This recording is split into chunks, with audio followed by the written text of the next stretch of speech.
Ayan po, hello po, debate po para sa pagkasenado, Senate candidate on election 2025. Dito po matutunghayan natin ang mga kandidato sa pagkasenador. Ito po ang tamang lugar para makilapis natin kung sino ang iboboto natin sa darating na eleksyon sa pagkasenador. Hindi po ba dapat lang na, pero masasabi ko lang ay mas malakas ang loob ng mga kandidato na sumasali sa ganitong klase ng pag-interview o event. Kaya tayo ang may power ngayon dahil tayo ang susuri at boboto sa eleksyon na karapatan talaga natin na alang-alang sa kinabukasan ng ating bansa at higit sa lahat ang kinabukasan ng ating mga anak. Sa pagkakataong ito ay matuto na tayo at huwag na tayong papabudol sa mga taong nagkukunwari na sila ay lumalapit sa kurap. Para sa akin, sino ba ang mga pumirma ng budget ng 2025 kung laban sila sa kurap, di ba? Yung mga may blanco na nag-insert, pinirmahan pa rin kahit may blanco. Kaya yan ang unang nasa isip ko. Kinabukasan ng ating mga anak na pag tayo ay tumanda na, sila naman ang papalit. Yan dapat ang isipin natin, di ba? Yan ang unang nasa isip ko. Boboto pa ba tayo ng artista na pagaya na may pumirmang artista sa malakurap na budget na 2025? Ano sa palagay ninyo kung ang isang kandidato ay simula pa lang na may kasong plunder ay hindi na talaga nagbabago? Kurap pa rin hanggang sa tumanda na sa Senado. Ipaboto ba natin yung mga gano'n? Na kailangan na natin ng lumaban sa kurap dahil tumataas na ang bilihin. Nawawala ng budget, nawawala ng pera ng Pilipinas. Kaya panoorin natin ang video ito. Ito po, panoorin natin. Pat na basihan para kasuhan si dating Pangulong Duterte dahil sa di manoy crimes against humanity sa kanyang drug war. Pero sabi ng kanyang mga kaalyado, kay Representative Eric Martinez at Ginoong Danilo Ramos. Sunod na issue, ayon sa Quadcom ng Kamara, may sapat na basihan para kasuhan si dating Pangulong Duterte dahil sa di manoy crimes against humanity sa kanyang drug war. Pero sabi ng kanyang mga kaalyado, politically motivated ang rekomendasyon ng Quadcom. Ang tanong ng bayan. Yung issue ay batay sa nakarang hearing sa Kongreso na ito po mga sir and ma'am, batay sa napanood tungkol sa issue ng war on pulburon. Sa eksenong ito ay magkakaroon po ng debate yung dalawa yung tinawag sila House of Representative Congresswoman Franz Castro and Senador Bato de la Rosa. Ituloy po natin ang video. Dapat bang sampahan ng kaso si dating Pangulong Duterte o hindi? Para sa lahat ng mga kandidato, itaas na po ninyo ang inyong mga boto, yes or no.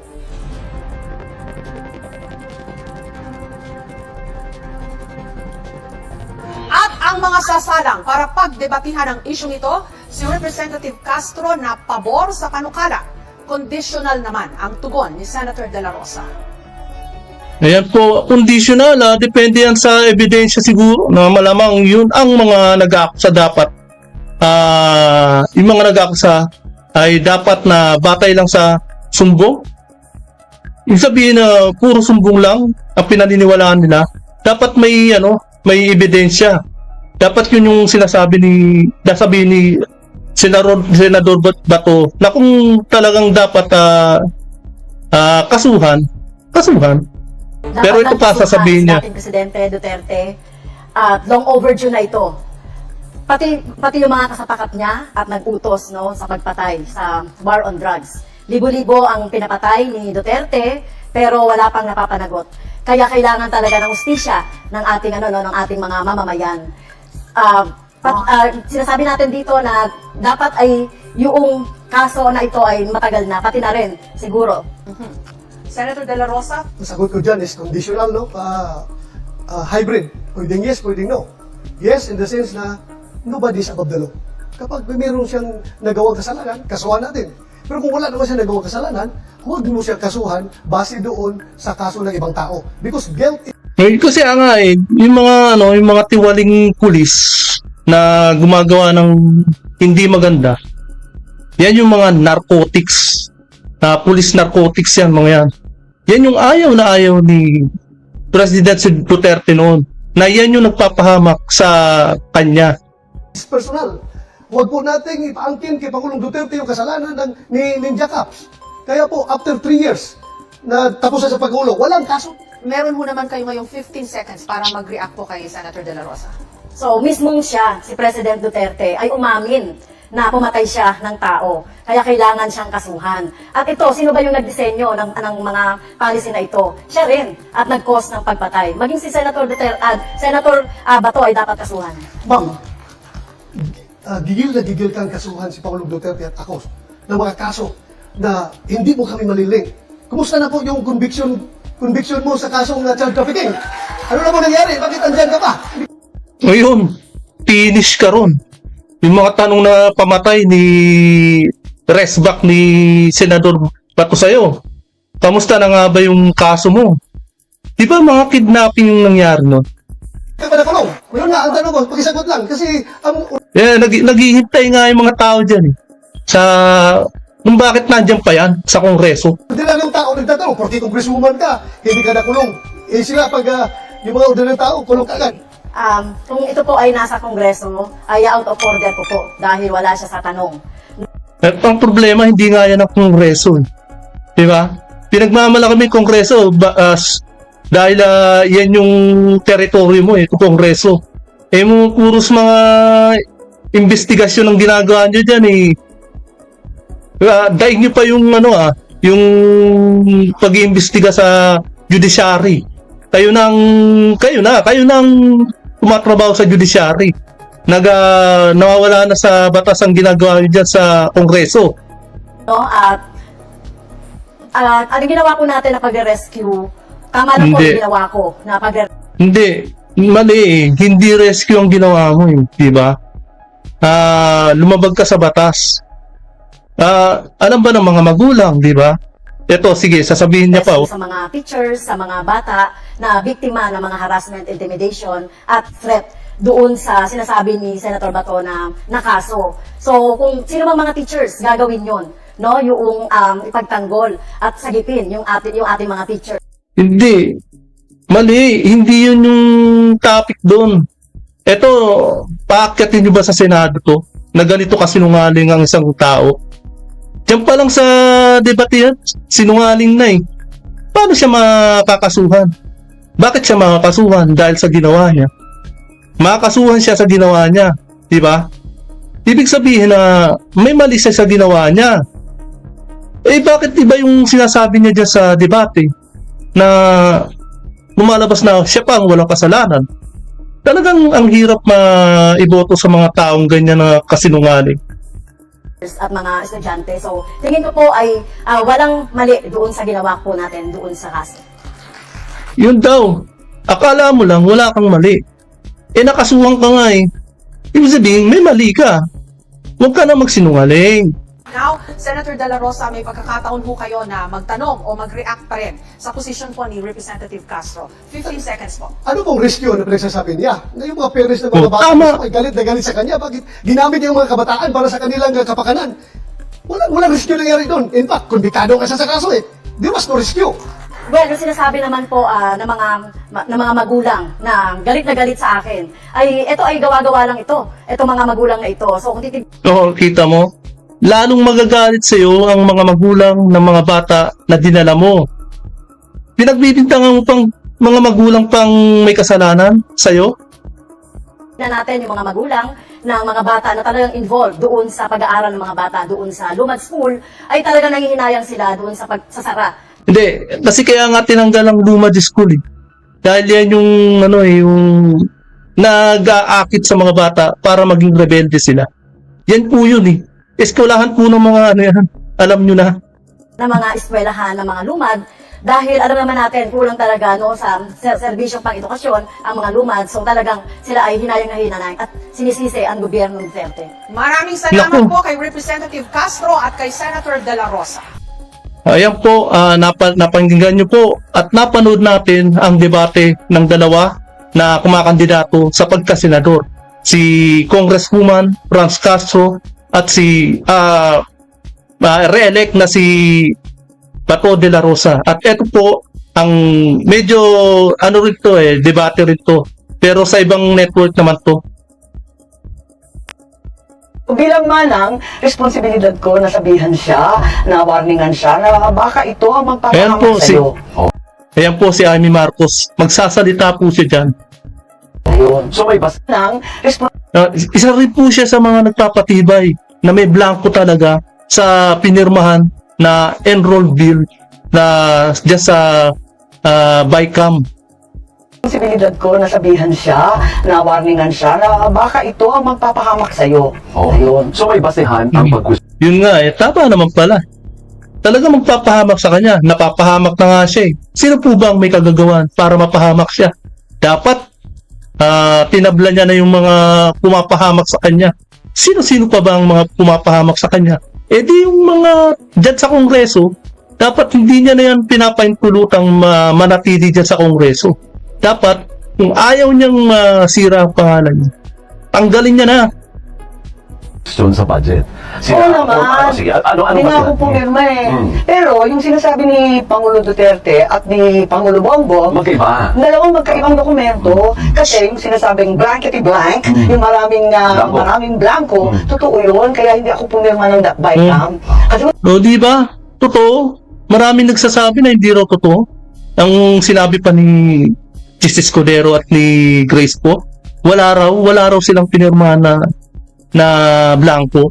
Talagang napakasinungaling po. ano naman eh, nakakatakot, the amount of, open parenthesis, blanco, close parenthesis, ilang pahina yun? So hindi obra sa'yo na aayusin, sabi ni Kimbo, ayusin ng mga technical experts na. Aray ko! So hindi obra sa'yo. No, yaray ko. Isa pa to si Congresswoman Kimbo. Sablay din po to. Sinagot niya pa eh. Eh di nagpapatoko po na sinabi niya na ayusin naman daw ang blank. Ang hirap po. Hindi pwede yan. Alam niyo yung pinakamalaki, pinakadakilang kapangyarihan ng budget at ay nasa Kongreso at Senado. Hawak yan ng hindi ng Pangulo. It's the power of the purse that belongs entirely to the legislature. Kung mga technical at kung sino-sino ang magpipiling na blanca, kaka-nervous yata yun. Huwag tayong papayag at saka No. Kasi nung una pa lang dusot na si PBBM dyan eh. Kumagay wala nang problema kay PBBM kasi nung dumating sa kanya na pipirmahan niya na lang para maging GAA, kumpleto na. Ang problema, sumagot agad siya. Kumbagay, sinabihan niya agad na si Pangulong Duterte na lying. Bakit ka naman magsasalita ng lying? Eh di dapat pinaimbestigahan mo muna. Ang unang-una, labas ka na dapat yan eh. Dahil pinirmahan mo yung GAA, kompleto na eh. Ang problema, dyan talaga sa DBM, dyan sa Kongreso. hindi naman technical, isipin nyo, ilang trilyon yon, 1.3 trillion sa DPWH budget. One line lang ang paliwanag. Various infrastructure projects. Ang tanong, sino si VIP? Mga VIP na nakasulat eh. Oh, So, sinasabi itago nila- natin sa pangalan ng, di ba? Sino? Sige, Pero pangalan mo. hindi ko alam. Wala Bakit naman. VIP? Kasi wala na nakalista 1.3 trillion. Walang listahan. Sino ba may pakana Tama nun? ba yun? Hindi ko alam. Oh. Basta dumating na lang sa amin na gano'n. So ang sinasabi mo ay labas dito ang presidente. Wala Oo, problema tama. ang presidente. Pero tama naman talaga. Labas si Presidente dyan. Pero kaya lang, talagang nagsalita agad siya eh. Dapat hindi muna eh. Dapat ang tinanggal niya muna ay inimbestigahan niya yung mga taga-kongreso talaga. Ang may problema dito ay yung legislatura, the House and the Senate leaders. Hindi ko alam kasi yun nga, nung pinapunta kami sa BICAM, Oh. napunta akong minsan, Oh. 1 minute lang, nag-picture-picture lang. Ganun lang, tapos na. Oo, tapos na, di nag-alisa na kami. Sabi ko, ano ba? Yung biro nyo, wala naman palang ginawa. Ibig sabihin, gawa na. Nung dumating sila Senator Amy Marcos, Gawa na yung yung pinagdebatehan. Yung picture. Hindi, bibigay sa'yo. Di tanong na ako ng tanong kasi sina-follow up ko yung mga flood control. Di ba, yun kasagsagan yun ng 6 na bagyo. Inaasahan niya ng tao. Nasaan na? Naku, wala. Naku, talaga nervous ako. So, sabi ko, diisan tayo. Hindi ko mapipirmahan yung mga blanco-blanco na yan. Ngayon, maski ang Pangulo na mong problema, yung flagship projects niya, tinanggal. Hindi napondohan, miski yung mga flood control, yung mga tulay, yung mga public transport, lahat. Sino nyo? Grabe ang kalokohan talaga, no? Talagang yung para sa taong bayan, pera ng taong bayan na ibabalik sana sa kanila. Yung mga project na yan, napaka-importante niyan Ang dami na pong nasalanta ng baha. Tapos tatanggalan pa ng pondo. Grabe, kaya umasa na kayo sa susunod na bagyo. Babahain uli kayo. Babahain kayo ng konsume.